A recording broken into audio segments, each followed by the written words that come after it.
In our last few lectures, we've been talking about reinforcement, whether about positive reinforcement that involves the addition of something that is appetitive in order to increase behavior, or negative reinforcement, which involves the removal of something aversive in order to condition behavior. Now we're moving on to talk about punishment. Before we begin that discussion, let's do a quick review of the types of punishment. So just like reinforcement, punishment can be positive or negative. Positive punishment involves the presentation of a certain event following a response, which then leads to the decrease in the future strength of that response. So you perform a behavior, that behavior leads to the addition of something, to the adding of something, and because it leads to the addition of something, the behavior is less likely to occur in the future. So the addition of whatever that thing is leads to a decrease in the strength of that response.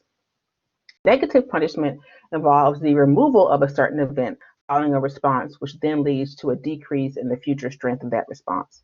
They perform a response, that response leads to something being taken away, something being stopped. And because it leads to something being taken away or stopped, that behavior is weakened. It's less likely to happen in the future. So you'll notice that these two definitions talk about the presentation of the adding of a certain event or the removal of a certain event. It does not speak in terms of things that you like or do not like. Because if you think back to Skinner's definition of reinforcement and punishment, it's not about whether you like or dislike what is being added or taken away. It's about the effect on behavior. But typically, with positive punishment, the thing that is being presented or being added is aversive. So something is being presented or added that you do not like, and that leads to a weakening of the behavior in the future. With negative punishment, the thing that is taken away is usually something that is appetitive, something you do like. When you perform behavior, something you do like is taken away. In the future, that behavior is weakened, is less likely to happen going forward. So 2 examples of punishment procedures are timeout and response costs. With timeout, this involves the loss of access to positive reinforcers for a brief period of time following the occurrence of a problem behavior. So somebody, typically a child, performs a problem behavior, and the consequence for performing that problem behavior is that they are removed from the reinforcers. They're taken out of situations they find reinforcing. So typically it's things like go to the corner, go to your room, you are taken away from whatever situation that you find reinforcing. So, timeout gets a really bad rap and people tend to make fun of the use of timeout. Typically, timeout is not used appropriately, and there are a few issues when people use timeout.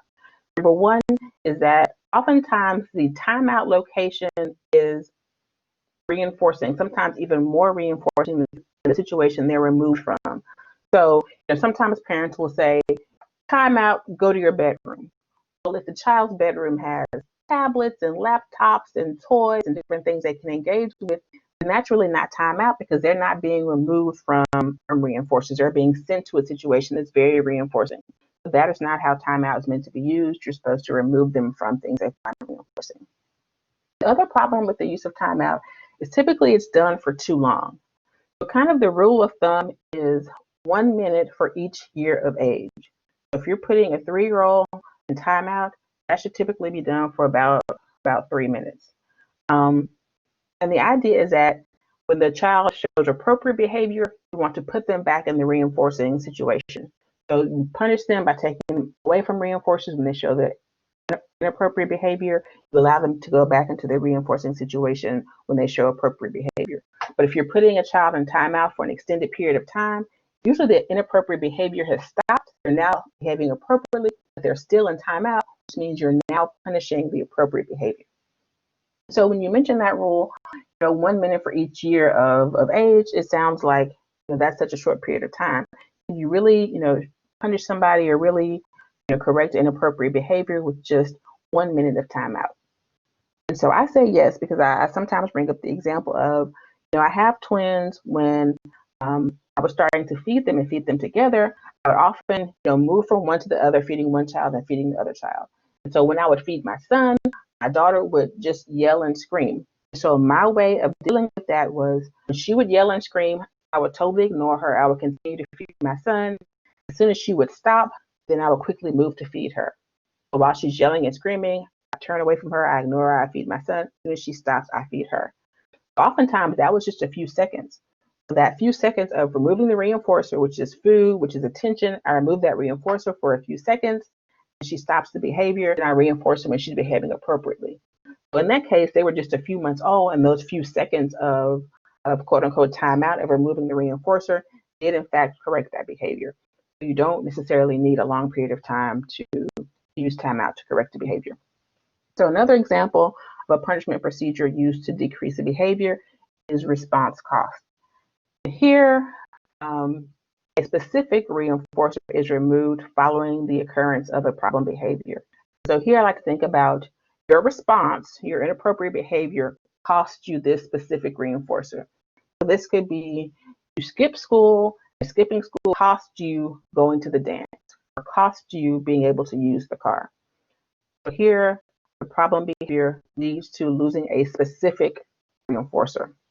So the difference between response cost and timeout is timeout is supposed to be removed from all reinforcers. You're taking them away to a situation that is totally unreinforcing, as opposed to response cost, your behavior leads to the removal of a specific reinforcer. So just like we talked about with reinforcement, punishment can be intrinsic or extrinsic. With intrinsic punishment, the punishment is an inherent aspect of the behavior being punished. Behavior is punishing because you find performing it to be aversive. This could be like physical labor, something where just engaging in the behavior you found to be punishing. There's no outside punishment for the behavior needed. Just engaging in the behavior is punishing. So an example of that is I don't smoke cigarettes because I find the act of smoking cigarettes to be unpleasant. The reason that I don't smoke cigarettes is not because I'm worried about, lung cancer. It's not because there's any type of bad punishment associated with smoking cigarettes. I don't do it because I find the activity itself to be unpleasant. Some people don't drink alcohol because they just find the sensation, they find the activity to be unpleasant. So this again has to do with behavior itself is punishing enough, so that is why you choose not to engage in it. Extrinsic punishment is punishment that is not an inherent aspect of the behavior being punishment, but simply follows the behavior. So the behavior is followed by a separate event that serves to punish the behavior. So this is not engaging in a behavior, not because you find that behavior itself to be or punishing, but there is some external, some separate punishment that comes as a consequence of engaging in that behavior. So I don't smoke because other people find the aroma offensive and they avoid me. So it's not that I find smoking to be unpleasant. It's the consequence of having people avoid me when I smoke stops me from engaging in that behavior. I don't drink because I got a DUI, and because of the consequence of drinking, I don't engage in that behavior. With extrinsic punishment, there's something separate from the behavior that's punishing that causes you to weaken or decrease the performance of that behavior. Again, like reinforcement, punishment can be primary or secondary. Primary punishers are unconditioned, meaning you don't have to learn to find them punishing. They're naturally punishing. These refer to events that are innately punishing, things that you are born to dislike. So examples, electric shock, intense heat, loud noises, spanking, any type of physical punishment, being deprived of food or water. These are things that you don't have to learn to find punishing. They're naturally punishing because they affect some physiological or psychological natural need.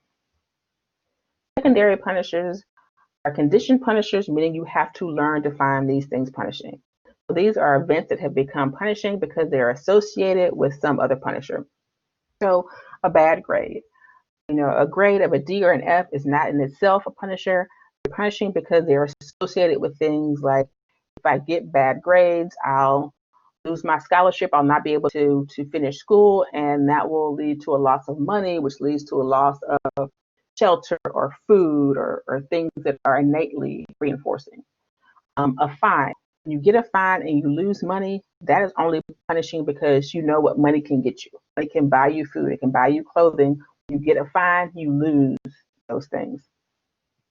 Right up at work, you know, being called into your boss's office and being handed something that says you've gotten written up, as only punishing because you know what that means, because you associate that with the possibility of loss of income.